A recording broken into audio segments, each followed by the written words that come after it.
diberitahu, dimaklumkan beliau akan ditahan 60 hari tanpa bicara. Ini adalah ISA juga, penahanan tanpa bicara. Sama ada di bawah ordinan darurat atau ISA atau anti dadah, isunya sama, tahanan tanpa bicara. Secara terang-terang mereka lakukan ketidakadilan ini. Dan bukan pertama kali rakyat telah datang bersama untuk melihat dan memberi memorandum. Berapa kali kita perlu buat begini? Kita minta ITP yang baru ini untuk menjawab, memberi jawapan kepada kita. Di manakah Selvach? Stop the road! Stop the road! Stop the road! Stop the road! We want justice! We want justice! We want justice! We want justice! We want IPCMC! We want IPCMC! We want IPCMC! We want IPCMC! Stop the road! Stop the road! Stop the road! Stop the road! So we can see here a very serious pattern of intimidation by the police, who seem to be taking revenge because of what Selvach did, which is to do his civic duty, to give evidence and to tell the truth in the inquest. But it's not just this isolated case that we are here for. There's a larger pattern. This is just the latest in a series of police abuse cases where police beat up people in custody, they arrest them under the emergency ordinance. If they are released, they re-arrest them. And now we know that Selvach is also under the emergency ordinance, which is an unconstitutional law which allows the police to detain people without trial, and which for long the people of this country have asked to be repealed. It is a spontaneous response by the civil society, and it looks like even from the MPs it is a bipartisan thing from both divides. So it's good that it is to register that the Malaysian could no longer accept this kind of police brutality, and it's high time that they should stop this. With a verdict like this, it's really an open-ended thing, and they will act in impunity. And that's why they got to go back to IPCMC, and we strongly condemn this kind of. Jenayah yang begitu serius, jenayah membunuh seorang tahanan dalam lokap. Apabila polis tangkap seorang, kita tidak menafikan mereka ada kuasa. Mereka diberi kuasa untuk mencegah jenayah. Kuasa itu ada tanggungjawab.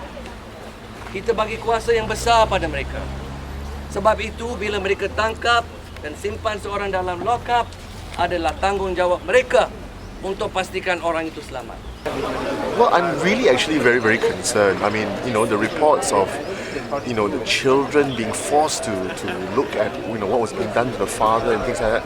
I mean, what effect they have on children. I mean, I have children too. I mean, this is the future of their country, and if they cannot trust the police to do their job professionally, then I'm very, very concerned for the young people and the future generation of this country. It's really, the rot has really set in.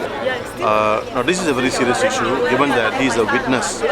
He's a witness to a police case, to a case involving a murder in custody of another person. And it's quite clear the government is definitely intimidating people and witnesses. And what is also interesting is, this man is a poor man. It appears that the police are really going after poor people who will not be able to get support, and also not be able to get lawyers to support them. But more importantly, it's also a reflection of state of affairs in Malaysia, and it's the first time somebody is being kidnapped. Somebody in a high-profile case is being kidnapped openly in the house of the Malaysian police under a new IGP. Now, is this going to be the future for Malaysia, where people are going to be getting knocks in their house and the police are going to abuse you with vulgar language, get you out of the house and bash you outdoor? So therefore, what we are really looking at is a cowboy town. Malaysia has become a cowboy nation where nobody practices law anymore, and the police will enforce laws and policies in their best interest and the best interest of UMNO. Now, this is not acceptable, and the people should come out. Today we have a good crowd, although it's a raining day. We have about 100 people here from NGOs, political parties, individuals who are here to express outrage at the system of the police and the abuse that the poor people have to suffer as a result of their intimidation, arrogance and violence. I'm quite happy to see at least 100 anak bangsa Malaysia here to show solidarity with Selvach's wife and to register our unhappiness with the police authorities with the manner in which it appears they have reacted and retaliated to Selvach having performed his public duty in coming forth and taking oath in court and telling the truth. So yeah, I'm quite happy to see this number. Stop police brutality! Stop police brutality! Stop custodial death! Stop custodial death! Stop police brutality! Zalim, zalim! Zalim, zalim! Polis zalim! Police zalim! Hidup, hidup! Hidup, hidup! Ini satu pencabulan. Kita nak tahu dulu sebelum kita serahkan memorandum di mana dia. Tolong find out. We want to know that first before we hand over the memorandum and leave. We must know because she doesn't know where her husband is. So can you tell us? Surendra. This Zaki is on us to receive the memorandum. Okay. If you have a question or anything, I think you should ask our superior. Okay, very But good. not I will ask today. him. Thank you. Can you ask your superior to come? Okay, but now we have to receive the memorandum. No, you don't have to. I think Zaki boleh cakap. Yeah. No, very simple. I agree with you. We must talk to your superior officer. Can you just ask him to come down? We will ask him. I know, tapi ni Federal Police HQ, semua information ada sana. Kita minta one piece of information. Itu saja. Look at her. Maklumat yang kita perlukan. Dia ada anak lah, Encik. Dia ada anak. Kita ni kami boleh tulis. I think you boleh buat, you boleh pergi check sekarang di mana husband dia sekarang. I rasa you ada kuasa yang tu. Kami tengah cakap dengan awak. No, saya dah panggil berkali-kali. Saya dah panggil berkali-kali kepada pihak polis, tak dilayan. Itu sebab kita datang. Kalau saya dah layan, saya dah beritahu dia dah. Saya tak dah jawab pun tak. Seorang isteri berhak tahu di mana suaminya. And the husband is an eyewitness to a case of death in custody, and the husband is now in custody. We're not going to take any chances. You let us know. No we more. will wait. Wife is we will worried wait. that We will the wait. husband might be killed. You go and find out and tell us, and then We'll we'll wait know. here. No We'll problem. wait. Zaki, I think you We have a right. If another murder takes Boleh, Tuan place, Zaki. IO pun sudah ada. The IO's name is Kami akan Chief ada kat Inspector Sazali. I'm quite pleased, not just with the size of the crowd. I think this is an amazing response given the very short time this was put together. What is also great to see this morning is the multiracial response. This is not an Indian response to an abduction of an Indian man. This is a truly Malaysian response. This is what is fantastic about today. I hope this is a sign of something, something happening within our society. And the stark injustice of what's happened to Selvach, I think, is so clear.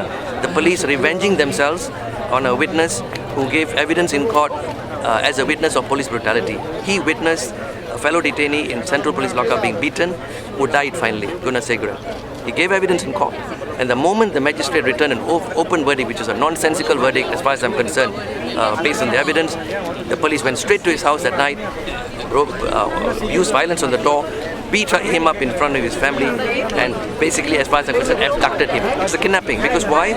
Until now, they're refusing to tell the wife or the lawyers where he is. Such a fundamental thing to know, at least in which lockup, in which prison you're holding my husband. Even that they cannot tell. I think this is why it's great today to see at least this crowd coming here and telling the police to stop this injustice, and correct it immediately. Well, I think we need to also remember, as YB Sivarasa had said just now, not all the police are bad. We need to get this message out, not just to the riot, but to the police, that even as we stand here and we condemn these oppressive laws, the injustice, we also speak on behalf of those police officers who treat their duty seriously, who understand that their purpose in wearing this uniform is in fact to protect the riot. We need to get that message out to the good police. They need to understand that really we are all on the same side.